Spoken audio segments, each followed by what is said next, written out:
సింధూర వాళ్ళ ఇంటికైతే ఒక జంట వస్తూ ఉంటారు. ఇంతలో అక్కడ ఉన్న అమ్మాయి అయితే నమస్తే అమ్మగారు అని చెప్పేసి అయితే సింధూరకి నమస్తే చెప్తూ ఉంటుంది. ఇంతలో అక్కడ ఉన్న సింధూర కూడా నమస్తే అని చెప్పేసి అయితే అంటూ ఉంటుంది.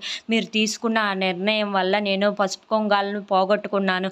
మళ్ళీ ఆ పసుపు కుంకాలను మళ్ళీ నా తల మీద పెట్టుకుంటున్నాను అంటే అది మీ వల్లనే అమ్మగారు అని చెప్పేసి అయితే సింధూరాన్ని పొగుడుతూ ఉంటుంది. ఆ మాటలు వినగానే అక్కడ ఉన్న చంచలమ్మ అయితే ఒక్కసారిగా షాక్ అయిపోయి అలా చూస్తూ ఉండిపోతుంది. ఇంతలో చంచలమ్మ దగ్గరికి వచ్చి వాళ్ళిద్దరూ అయితే ఆశీర్వాదం తీసుకుంటూ ఉంటారు. ఇంతలో అక్కడ ఉన్న చంచలమ్మ అయితే మీ ఇద్దరు చల్లగా ఉండాలి ఎల్లకాలం అని చెప్పేసి అయితే దీవిస్తూ ఉంటుంది. ఇంతలో అక్కడ ఉన్న చంచలమ్మ అయితే వాళ్ళిద్దరికి చీర సారీని అయితే పెడుతూ ఉంటుంది. అది తీసుకొని ఆ జంటలో అయితే మీ ఇద్దరు ఎప్పుడు చాలా సంతోషంగా ఉండాలి అని చెప్పేసి అయితే అంటూ ఉంటుంది. ఆ మాటలు వినగానే అక్కడ ఉన్న సింధూర అయితే చాలా సంతోషిస్తూ ఉంటుంది.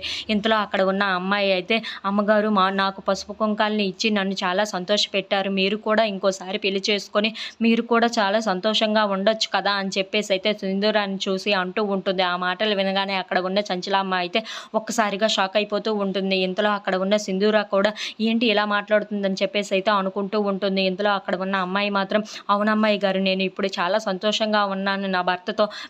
మీరు కూడా పెళ్లి చేసుకుంటే మీరు కూడా సంతోషంగా ఉంటారని నేను అనుకుంటున్నాను. అందుకే ఈ సలహా ఇచ్చాను అని చెప్పేసి అయితే అంటూ ఉంటుంది.